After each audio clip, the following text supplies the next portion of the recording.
नमस्कार, आपण पाहत आहे भांडा फोड न्यूज. एका दमात भ्रष्टाचारी कोमात. सोशल मीडिया, कर्जबाजारी, गुन्हेगारी, सट्टेबाजी, चोरी, मटका, जुगार, दारू, सावकारशाही, न्यायाच्या प्रतीक्षेत प्रशासन. भांडाफोड न्यूज. एका दमात भ्रष्टाचारी कोमात. निधी नियोजन तातडीने करा. जिल्हा शासनाकडून विविध कोट्यावधी रुपयांचा निधी आला आहे. मात्र मतभेद निर्माण झाल्याची चर्चा जिल्हा परिषद वर्तुळात आहे. निधी अधिक वाटू नये यासाठी आमदार जयंत पाटील यांनी नियोजन तातडीने पूर्ण करण्याच्या सूचना दिल्या. येथील एका कार्यालयात ते आले होते, त्यावेळी त्यांनी हा सल्ला दिला. यावेळी उपाध्यक्ष ऋषिकेश लाड तसेच काही सभापती उपस्थित होते. जिल्ह्यात झालेलं वाटप असे वेगवेगळ्या भूमिका पुढे येत असल्याची चर्चा आहे. 4 वर्षापासून जिल्हा परिषद असल्यामुळे अनेक विकास कामे होती.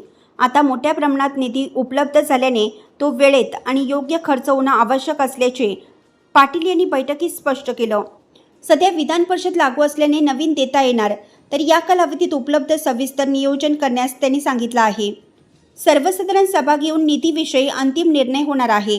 काही दिवसापूर्वी झालेल्या बैठकीत अध्यक्ष आणि 2 कोटी रुपये तर 4 कोटी रुपये निधी खर्च झाल्याची माहिती पुढे आली आहे. उर्वरित सुमारे लाख रुपयांपर्यंत निधी प्रस्ताव चर्चेत होता. मात्र आता मतभेद झाल्याची चर्चा होती.